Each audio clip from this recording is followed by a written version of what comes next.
اولاد اللہ تعالیٰ کی بہت بڑی نعمت ہے۔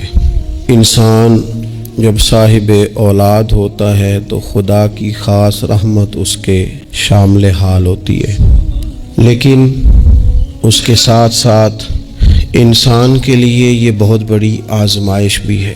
اولاد کے ساتھ ڈھیر سارے مسائل بھی وابستہ ہوتے ہیں۔ ان کے لیے ان کے والد اور ان کی والدہ کے ذمے جو حقوق اللہ رسول نے صلی اللہ تعالیٰ علیہ وسلم عائد فرمائے ہیں ان کا خیال رکھنا بھی بڑا ہی ضروری ہے۔ ہمارے ہاں یہ ہوتا ہے کہ ماں باپ یقیناً اولاد کے لیے اچھا ہی سوچتے ہیں، لیکن چونکہ ہماری سوچیں ہمیشہ دنیا داری کے گرد گھومتی ہیں اور ہمارے زمانے میں کامیابی کا معیار ہی لوگوں نے اقتدار کو، مال کو، جاہ و حشمت کو بنا لیا، تو پھر اپنی اولاد کے لیے بھی لوگ اسی کے حصول کو سب سے بڑا سرمایہ سمجھتے ہیں اور ہمیشہ بچوں کی یہی تربیت کرتے ہیں کہ انہیں مال کیسے جمع کرنا ہے، انہیں کس طرح سے معاشرے کے اندر حصول اقتدار کے لیے یا بڑے مناصب کے لیے کوشش کرنی ہے۔ نتیجہ یہ نکلتا ہے کہ ایک عجیب سی مادہ پرستی ماحول میں پیدا ہو جاتی ہے۔ اسلام تربیت اولاد کے حوالے سے ہماری جو رہنمائی کرتا ہے تو وہ ساری باتیں اس میں شامل ہیں۔ بچوں کو آپ رزق حلال کمانے کی تلقین 100% کریں گے، انہیں اس فن سے ضرور آگاہ کریں کہ وہ کبھی کسی کے دستے نگر نہ رہیں، کہیں انہیں ہاتھ نہ پھیلانا پڑے، لیکن ان کی روحانی، اخلاقی، مذہبی تربیت یہ بھی اللہ تعالیٰ نے ماں باپ کے ذمے لگائی۔ یا ایھا الذین آمنوا قوا انفسکم واہلیکم نارا، اے ایمان والو خود بھی دوزخ سے بچو اور اپنے گھر والوں کو بھی دوزخ کی آگ سے بچاؤ۔ ایسے اسباب اپنے بچوں کو سکھاؤ کہ کہیں وہ جہنم کے راستے پر نہ پڑ جائیں۔ ان ساری راہوں کا انہیں تعین کر کے دو جو جنت کی طرف جاتی ہیں۔ ان کی جو اخلاقی زندگی ہے، ان کے کردار و عمل کا جو حسن ہے، اس کے لیے تم اپنے بچوں کی تربیت کرو۔ ہمارے ہاں اگر پہلی بات تو یہ ہے کہ ہم بچوں کو بار بار اسی بات کی طرف گامزن کرتے ہیں اور مثالیں بھی دیتے ہیں تو اس طرح کی دیتے ہیں کہ فلانے کا بیٹا دیکھو کتنے پیسے کما رہا ہے، فلاں کا بیٹا دیکھو کتنے بڑے عہدے پر فائز ہو گیا ہے، اور فلاں کا بچہ دیکھو کتنا شہرت پا گیا ہے۔ تو پہلے تو مثالیں ہی دنیا داری کی، اور اگر دین کے لیے ہم قائل کرنا بھی چاہتے ہیں تو کچھ مثالیں سنا کر، کچھ باتیں بتا کر، کچھ تقریر سنا کر۔ تو یاد رکھیے گا تقریریں گھر سے باہر چلتی ہیں، گھر کے اندر عمل چلتا ہے۔ بچوں کی دینی اور روحانی تربیت کرنے کے لیے سب سے پہلے ماں باپ کو دینی اور روحانی زندگی گزارنی پڑے گی۔ بچے جس طرح باپ کو وقت پر ڈیوٹی پہ جاتا ہوا دیکھتے ہیں، انہیں اپنے باپ کو وقت پر اٹھ کے نماز پڑھتا بھی دیکھنا پڑے گا۔ اگر اس کا کاروبار کم ہو جائے، کہیں نقصان ہو جائے، تو جس طرح وہ اسے پریشان اور بے حال دیکھتے ہیں، کاش ایسا ہو نا کہ کبھی باپ کی آنکھوں میں آنسو آئیں اور بچے پوچھیں کہ ابا جی کو کیا ہے، تو اماں کہے پتر تمہارے باپ کو حضور کا مدینہ یاد آتا ہے۔ یہ چیزیں روحانی زندگی جب ہم گزاریں گے تو بڑی جلدی ہمارے بچوں کے اندر یہ چیزیں پیدا ہوں گی۔ لیکن یہ تو نہیں نہ ہو سکتا کہ آپ فصل گندم کی بوئیں اور کاٹنا چاول چاہیں، یہ ممکن نہیں ہے۔ ہم چاہیں کہ ہم گھر میں کوئی دینی کام نہیں کریں گے، لیکن پتر تیرے اوپر پابندی ہے، تو نے سارے دینی، روحانی، اسلامی سارے تو نے کام کرنے ہیں۔ میرے پاس لوگ بچے داخل کرانے آتے ہیں تو ایک جملہ وہ اکثر بولتے ہیں، وہ کہتے ہیں جی میں بچہ داخل کرانا چاہتا ہوں تاکہ میری بخشش کا ذریعہ بن جائے۔ تو میں کہتا ہوں یہ بات آپ کی ٹھیک ہے، حدیث پاک میں الفاظ موجود ہیں کہ اللہ تعالیٰ والدین کو اعزاز دے گا، لیکن آپ ماشاءاللہ باشعور ہیں۔ اگر آپ کو اس بات کا شعور ہے نا کہ بچے کی وجہ سے حافظ قاری علامہ صاحب کی وجہ سے میری بخشش ہو جائے گی، تو اور بھی تو کئی چیزیں بخشش والی ہیں، آپ عمل کیوں نہیں کرتے؟ ان پر آپ توجہ کیوں نہیں دیتے؟ اس طرف بھی تو آپ غور فرمائیں۔ آپ کسی اور کے ذریعے سے جو بخشش چاہتے ہیں تو کوئی ایسا کام کرے نا کہ ہم رب سے دعا کریں تو اللہ ہماری وجہ سے کسی اور پر بھی فضل فرما دے۔ لیکن ہم اپنے آپ کو تبدیل نہیں کرنا چاہتے، اپنے اندر تبدیلی نہیں لانا چاہتے۔ ہم کوئی سویرے اٹھ کے کچھ مصلی کو، عبادت کو، اللہ کو ٹائم نہیں دینا چاہتے۔ ہم گھر میں سچ نہیں بولنا چاہتے۔ کیا ہمارے بچوں کو خبر نہیں ہے کہ ہم موبائل پہ کیا دیکھتے ہیں؟ کیا بچوں سے یہ بات چھپی ہوئی ہے کہ گھر کے اندر جو مال آتا ہے وہ کس طرح کا ہے؟ کیا ہمارے بچے نہیں دیکھتے کہ ہمارے باپ کا رویہ ہماری ماں کے ساتھ کس طرح کا ہے؟ کیا وہ چیزیں بنظر غائب غور سے ملاحظہ نہیں کرتے کہ ہماری اماں کا رویہ اپنے میکے کے حق میں کیا ہوتا ہے اور باپ کے والدین کے حق میں کیا ہوتا ہے؟ وہ ساری چیزیں جو ہمارے گھر میں ہو رہی ہوتی ہیں وہ بغیر ہمارے بتائے بچے اسے سبق لے رہے ہوتے ہیں۔ اس رستے کے وہ مسافر ہوتے ہیں جس رستے پر میرے گھر والے چل رہے ہوتے ہیں۔ تو اپنے بچوں کی اخلاقی تربیت کے لیے سب سے پہلے تو گرمیوں میں دوپہر کو سارے لوگ کی گاؤں میں سویا کرتے تھے، تو ایک بچہ، ایک نوجوان موٹر سائیکل پہ نا اس نے بڑا سخت ہارن لگایا ہوتا تھا، تو وہ لاڈلا بچہ تھا، اپنے ماں باپ کا اکلوتی اولاد تھی، تو وہ گلی سے گزرتا تو میری والدہ بڑی ناراض ہوتی، کئی دفعہ برا بھلا بھی کہتی کہ اس کو شرم ہی نہیں آتی، یہ سوتوں کو جگا دیتا ہے، اتنا سخت ہارن لگا دیا ہے۔ پھر کچھ عرصے کے بعد اس نے وہ ہارن اکھیڑ دیا، اسی گلی سے گزرتا لیکن چپکے سے۔ تو بچہ شرارتیں کرنے والا شرارت چھوڑ جائے تو پھر بھی سوال کھڑا ہوتا ہے کہ کیوں چھوڑ گیا ہے؟ تو اماں جی کہنے لگی انہوں پوچھتے صحیح کی ہویا سو۔ میں نے اس سے ایک دن کہا کہ خیر ہے، تو مجھے کہنے لگا بھائی جان میرے گھر میں بیٹی پیدا ہوئی ہے۔ تو میری والدہ نے مینوں تھبکی دے کے کہ پتر ہے ہارن لا چھڑ، تیاں دے پیو انج دے کام نہیں کرتے۔ میں اب صاحب اولاد ہوں، تو اگر میرا کردار اس طرح کا ہوگا تو پھر لہجہ کیا ہوگا؟ میں نے چھوڑ دیے سارے کام، چونکہ میرے گھر میں بیٹی آ گئی ہے، اور میری ماں نے مجھے کہا ہے کہ بیٹیوں کے باپ کا یہ لہجہ نہیں ہوتا، ان کے انداز بڑے شستہ بڑے صاف ہوتے ہیں، چونکہ گھر میں بیٹی نے آنکھ کھولنی ہے، اس نے وہ رنگ دیکھنا ہے۔ میں ایک دوسری بات بھی آپ کو عرض کرتا ہوں، میں کھانا کھا رہا تھا، گھر کے اندر بیٹھا تھا، تو میری گھر والی مجھ سے کہنے لگی کہ باہر بچہ بڑا بلک بلک کے رو رہا ہے مدرسے کا۔ میں نے کہا جلدی سے بلاؤ۔ وہ بچہ اندر آیا تو وہ کانپ رہا تھا، اور اس کی حالت اس طرح کی تھی کہ شاید تھوڑی دیر میں گر جائے۔ تو مجھے تو کھانا بھول گیا، میں نے کہا پتر خیر ہے، کیا ہوا کیا ہے؟ تو بولے تو اس سے بات نہ ہو سکے، ہانپتے کانپتے تڑپتے ٹوٹتے جملے۔ وہ میں نے کہا بیٹے کیا بات ہے، چھوٹا سا بچہ ہے۔ کہنے لگا میں نے گھر ٹیلی فون کیا تھا، میرے ابا جی پھر میری اماں سے لڑ رہے ہیں۔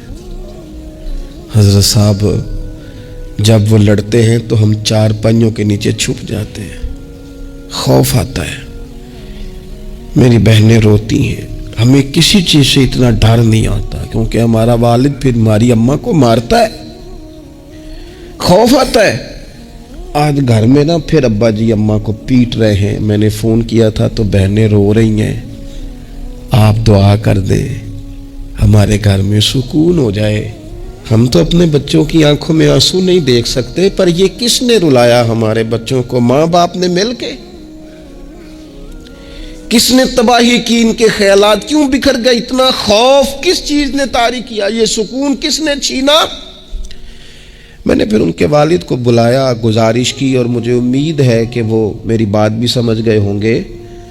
میں نے ان کو وہ سارے حالات سے آگاہ کیا کہ آپ کے بچوں کی نفسیات کہاں تک جا رہی ہے، پر میری آپ اس واقعے کے بعد میں سمجھا کہ شاید یہ ایک گھر کا مسئلہ تو نہیں ہوگا، جانے کتنے گھروں میں یوں ہوتا ہوگا، کتنے بچے خوف کی زندگی گزارتے ہوں گے، اللہ جانے اب کیا ہونے لگا ہے۔ تو اپنے بچوں کی اخلاقی تربیت کے لیے اخلاقی بڑا پیار کرتا ہے باپ اپنے بچے سے، میں صحیح بتاتا ہوں آپ کو، بڑا پیار کرتی ہے ماں اپنے بچے سے، لیکن یاد رکھنا اس پیار میں کہیں وہ اخلاقی حدود کو کراس نہ کر جائے۔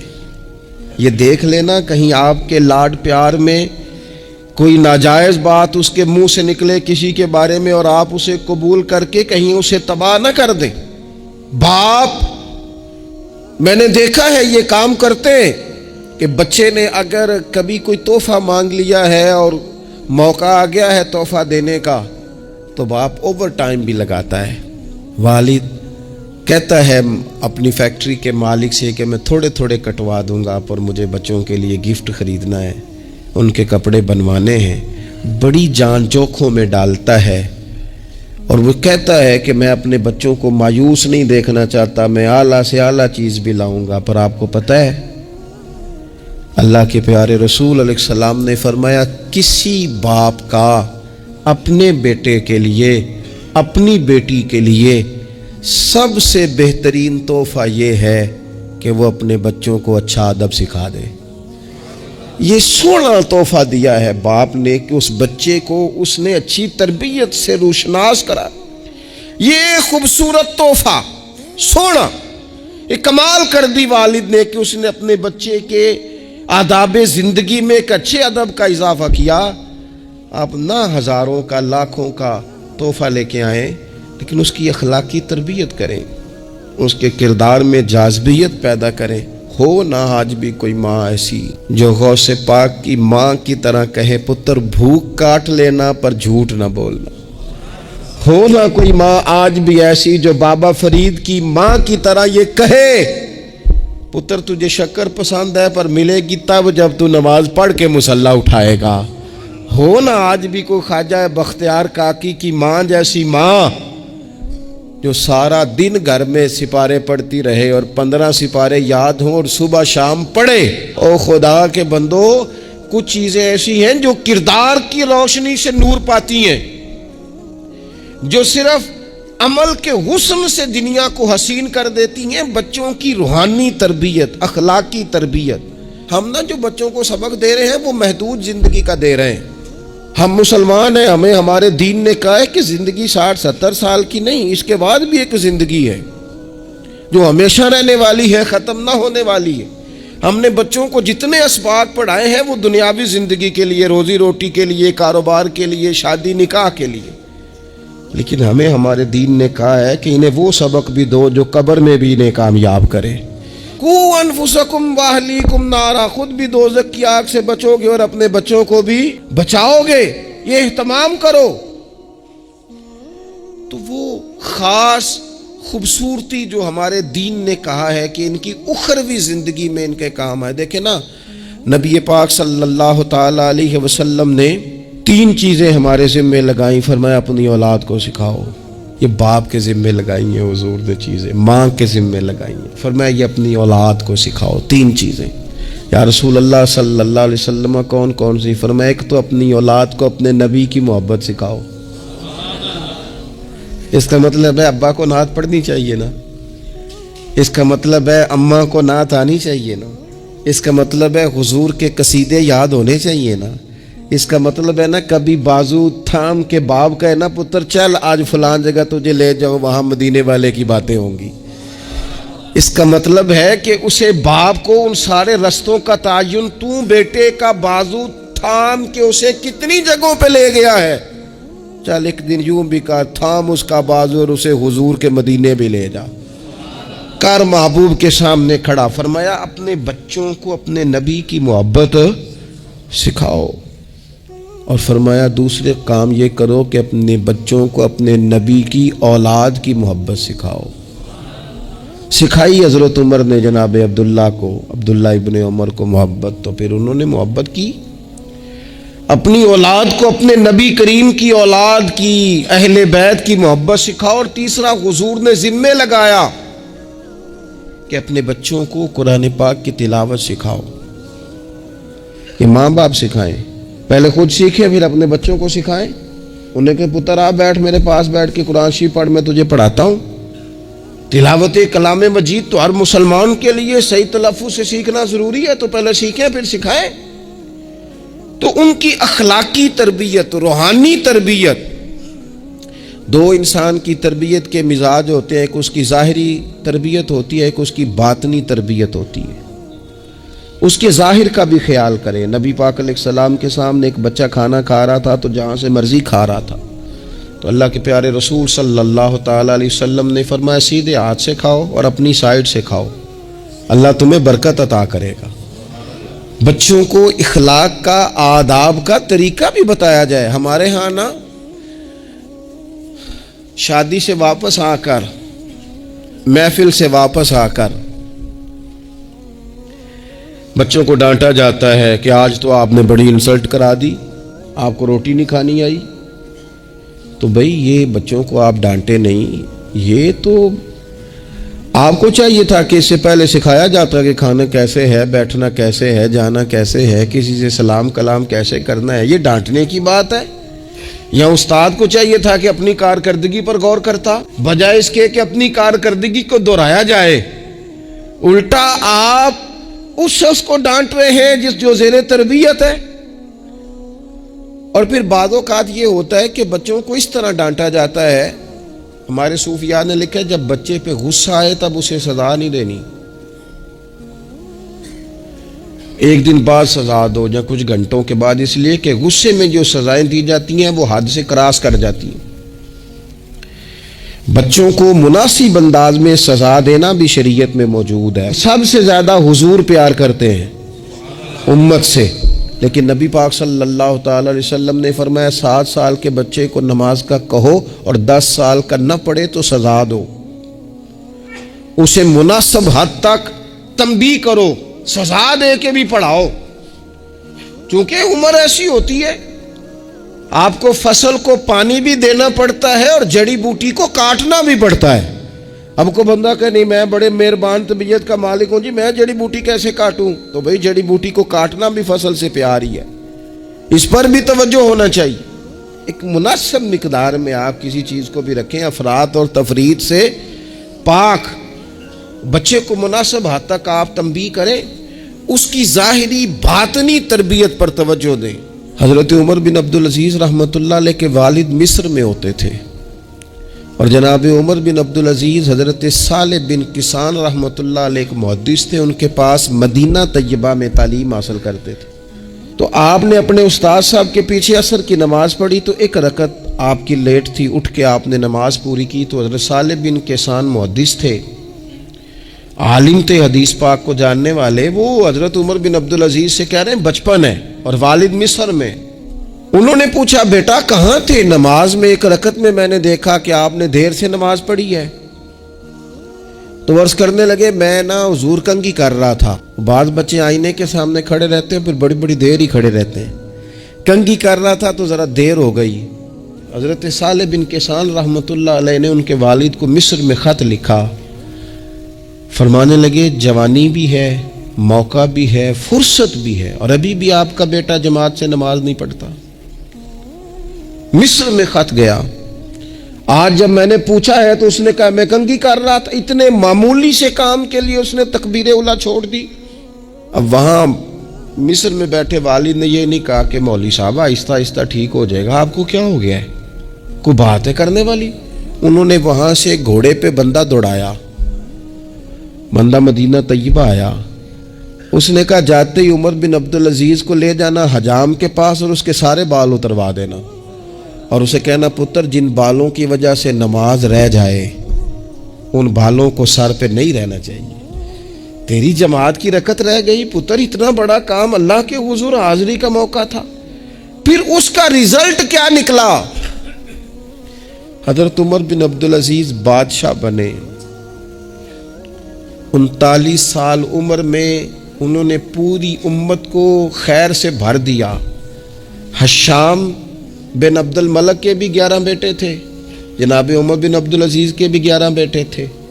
حشام جب دنیا سے گیا تو ہر بیٹے کو 10 لاکھ دینار آئے، اور جناب عمر بن عبدالعزیز جب دنیا سے گئے تو 11 بیٹے تھے اور 6 دینار تھے، اور جاتی دفعہ کہنے لگے پتر اپنے باپ پہ شکوہ نہ کرنا، تمہارا باپ بزدل تھا، 2 رستے تھے، یا تو میں اپنے لیے جہنم کٹھی کرتا اور تمہارے لیے جائیداد بناتا، لیکن میں بزدل تھا، دوزخ سے ڈر گیا، میں جائیداد نہیں بنا سکا، اپنے باپ کو معاف کر دینا۔ تو بچے کہنے لگے ابا جی ہم جس گلی سے گزرتے ہیں لوگ اٹھ کے کھڑے ہو جاتے ہیں کہ نیک باپ کی اولاد جا رہی ہے، اچھے باپ کے بچے جا رہے ہیں، ہمیں کوئی ضرورت نہیں جائیدادوں کی۔ وہ شخص جو یہ بیان کرتا ہے نا کہ 6 دینار چھوڑ گئے تھے، وہ کچھ کفن دفن پہ لگ گئے، کچھ اور کسی کام لگ گئے، 6 دینار کل بچے بچوں کے پاس، 11 بیٹوں کے پاس، لیکن وہ شخص کہتا ہے وہ جو 10 لاکھ دینار ہشام بن عبد الملک کے بچوں کو آئے تھے، وہ مسجدوں کے سامنے بھیک مانگا کرتے، کیونکہ جب بچوں کو بنا اس طرح کا دیا گیا کہ کھانے میں پینے میں موج میں اڑا دیا مال، اور یہ جو 6 دینار 11 بیٹوں کو دے کے گیا، رب نے اتنی برکت دی کہ ایک ایک بیٹا ایک ایک وقت میں 100 گھوڑے مال کے بھرے ہوئے رب کے رستے میں خیرات فرمایا کرتے۔ اصل دولت اولاد ہے، اصل دولت اس کا اخلاق ہے، اصل دولت اولاد کی اخلاقی تربیت ہے۔ ایسا نہ ہو کہ مال کمانے کے چکر میں اصل دولت سے ہاتھ دھو بیٹھے، ایسا نہ ہو کہ بینک پیسوں سے بھر جائے اور ہماری اولاد ہاتھوں سے نکل جائے، ایسا نہ ہو کہ ہم نے یاروں کو ٹائم دے دے کے تو بڑی دور نکل گئے ہم، لیکن ہمارے بچے کے ذہن میں چند سوالات تھے، ہم انہیں مطمئن نہیں کر سکے، ہم نے نوکروں کے ذمہ ڈال دیا، فلانے کے ذمہ ڈال دیا، چچا کے ذمہ ڈال دیا، وقت نہیں دیا، ٹائم نہیں دیا۔ کائنات میں سب سے مصروف زندگی رسول کریم کی ہے، پر حضور تو انہیں کندھوں پر بھی بٹھایا کرتے تھے، نماز میں بھی بچے ساتھ آ جاتے تھے اپنی، اور پھر بچوں کو احساس دلائیں کہ سب انسان برابر ہیں، انہیں تقوی کا درس دیں۔ آپ نے ناراض نہیں ہونا، امیروں کے بچوں کو یہ سبق دیا جاتا ہے کہ تہاڈا سٹیٹس نہیں ہے تسی فلانے نال کھیڈن ڈیس ہو۔ حضرت عمر کے زمانے میں ایک گورنر کے بیٹے نے ایک غریب کے بیٹے کو مارا تھا، تو حضرت عمر نے نا گورنر صاحب کو معزول کر کے اونٹ چرانے پہ لگا دیا۔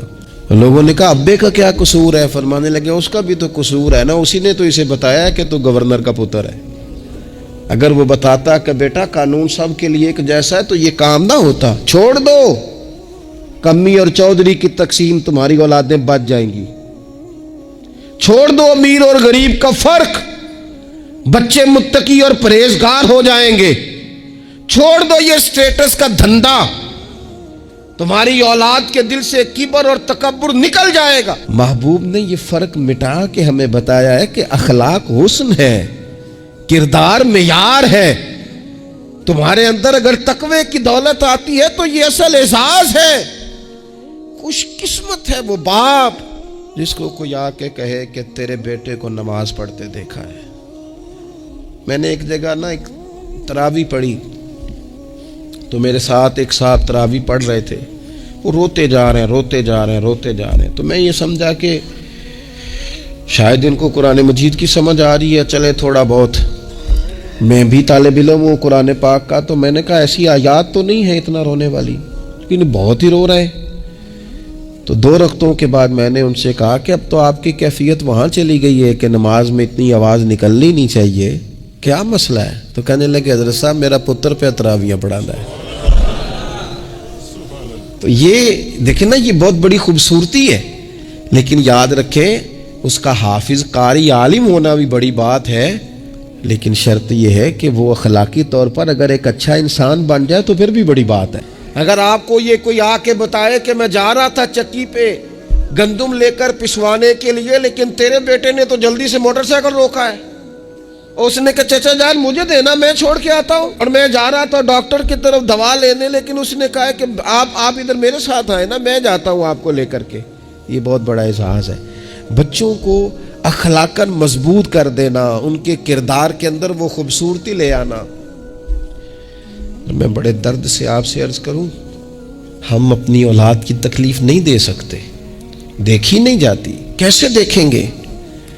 تو مجھے بتاؤ کیا خدا نخواستہ اللہ تعالیٰ سب کو محفوظ کرے، قیامت میں اگر اولاد کو عذاب ہوگا تو دیکھا جا سکے گا؟ اور اگر نہیں دیکھ سکتے تو پھر خدا را کبھی بھی انہیں رزق حرام نہ کھلانا، تھوڑی روٹی لیکن حلال، تھوڑا مال مگر جائز، سادہ سواری مگر جائز پیسوں۔ میرے نبی پاک صلی اللہ علیہ وسلم نے فرمایا جو گوشت حرام سے پلے گا وہ جنت میں نہیں جائے گا۔ اپنے بچوں کے لیے رزق حلال کا بندوبست کریں، جس طرح ڈھونڈ کے لاتے ہو نا بچوں کے لیے اچھا گوشت، ڈھونڈ کے لاتے ہو نا بچوں کے لیے وہ غذا جس میں ملاوٹ نہ ہو، ڈھونڈ کے لاتے ہو نا بچوں کے لیے وہ والا کھانا جو غیر معیاری نہ ہو، معیاری ہو، ڈھونڈ کے لاتے ہو نا خالص چیزیں اپنے بچوں کے لیے، اسی طرح ان کے لیے طیب اور طاہر رزق بھی لے کے آؤ، تاکہ ان کے اندر روحانیت پیدا ہو، تاکہ تقوی کی روشنی دوڑے۔ امام حسن رضی اللہ تعالیٰ عنہ مسجد نبوی شریف میں تشریف لائے تو صدقے کی کھجوروں کا ڈھیر لگا ہوا تھا، ایک کھجور بچپنا تھا، اٹھا کے منہ میں رکھ لی، اللہ کے رسول صلی اللہ علیہ وسلم نے انگلی ڈال کے نکال دی، فرمایا پتر میری اولاد کے لیے صدقہ جائز نہیں ہے۔ انگلی ڈال کے حضور نے نکال دی، ہمیں یہ سبق دیا کہ تمہاری اولادوں کے قریب صرف وہ رزق جانا چاہیے جنہیں رب رسول نے ان کے لیے جائز رکھا ہے۔ اگر گلے میں انگلی ڈال کر بھی تمہیں وہ لقمے نکالنے پڑے تو نکال دینا، یہ طریقہ تمہارے لیے تمہارے نبی نے رکھا ہے، ان کے قریب حرام نہ جانے دینا، ورنہ ہم ڈھونڈتے پھریں گے دوستو، ہم ڈھونڈتے پھریں گے، چیزیں کہیں کی کہیں پہنچ جائیں گی۔ خدا را ان کا قصور کیا ہے نونہالوں کا؟ یہ تو ہماری گود میں پلتے ہیں، کیوں ہم انہیں وہ والا مال لا کے دیتے ہیں جو ان کے لیے جائز نہیں؟ کیوں ایسی چیزیں انہیں فراہم کرتے ہیں کہ ان بیچارے بھولوں کو پتہ ہی نہیں ابا کیا کچھ لے آیا؟ طیب، حلال، پاکیزہ، صاف ستھرا، معیاری ان کے لیے غذا کا بندوبست کریں۔ اور ان کے لیے ایک بات اور آپ کو آخر میں عرض کرنی ہے، یہ آپ نے نا میری منت سمجھنی ہے۔ اس طرح بچوں کو نسخے بتاتے ہیں نا کمائی کرنے کے، اس طرح انہیں ہنٹس دیتے ہیں نا دنیا میں چھا جانے کے، اس طرح آپ اپنے بچوں کو وظیفے بتائیں، انہیں اذکار کی فضیلت والد صاحب بتائیں۔ کیوں؟ کہ یہ میرے نبی پاک کا طریقہ ہے صلی اللہ تعالی۔ دیکھو نا حضور کے دروازے سے سب کو سب کچھ ملتا ہے نا، اور صحابہ کہتے ہیں جو چیز نہیں سنی نا کبھی وہ لفظ نہیں ہے، یہ لا نہیں ہے، یہ سنا ہی نہیں کبھی۔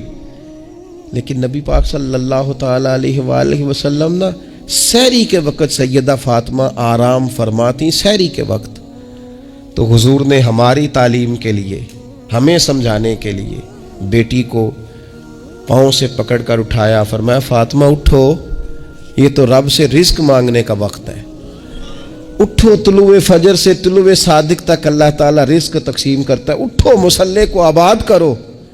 شاید یہی وہ سبق تھا کہ امام حسن کہتے ہیں پھر میں نے اپنی ماں کو ساری رات ہی مصلے پہ دیکھا، سارا دن ہی دعائیں مانگتے دیکھا۔ او دیکھو میرے دوستو، حضور کے دروازے سے سب کو سب کچھ ملتا ہے، پر جب سیدہ فاطمہ نے کہا تھا نا یا رسول اللہ غلام مل جائے، تو کریم رسول نے بیٹی کو وظیفہ دیا۔ چلو حضور کی سنت سمجھ کے ابا جی ایک ایک وظیفہ بتائیں نا اپنی اپنی بیٹیوں کو، بتائیں گے انشاءاللہ؟ چلو ایک ایک وظیفہ بتائیں نا بیٹوں اور بیٹیوں کو، اور کہیں کہ یہ میں بھی پڑھتا ہوں، بڑی برکت والا ہے پتر تو بھی پڑھا کر، یہ وظیفہ بتائیں گود میں بٹھا کے۔ میں نے کہا ہم ہنٹس دیتے ہیں مال کمانے کے، یہ بھی تو دو نا۔ تو نبی پاک علیہ السلام نے کہا پتر غلام تو میں مدینے کے غریبوں پر تقسیم کروں گا، لیکن تجھے ایک وظیفہ دیتا ہوں، 33 بار سبحان اللہ پڑھا کر، 33 بار الحمدللہ پڑھا کر، 34 بار اللہ اکبر پڑھا کر۔ جب بھی یہ وظیفہ ختم ہوگا رب غلام آزاد کرنے کا ثواب عطا فرمائے گا۔ اس تسبیح کا نام ہی تسبیح فاطمہ ہے، اور شان یہ ہے کہ فرمایا اگر کسی کے گناہ سمندر کی جھاگ کے برابر بھی ہوں تو ہر نماز کے بعد یہ پڑھے، اللہ سارے گناہ معاف فرما دے گا۔ تھوڑا تھوڑا کسی وقت بیٹھ نہ جائیں بچوں کو لے کے گھر کے اندر کے پتر آؤ نا آج درود شریف پڑھیں۔ صبح صبح نا کبھی کبھی بڑا یاد آتا ہے، میری دادی اماں تخت پوش پہ بیٹھتی تھیں، وہ نماز پڑھ کے پھر سب کو جگاتی تھی، تو اٹھو، اور دونوں لفظ کہتی تھی، اٹھو سبق پڑھو تے نماز پڑھو۔ نماز اور سبق اس سے مراد ہے نماز پڑھ لو اور پھر قرآن پاک۔ یہ 2-4 دن کریں نا ہم سارے اپنے اپنے گھر میں۔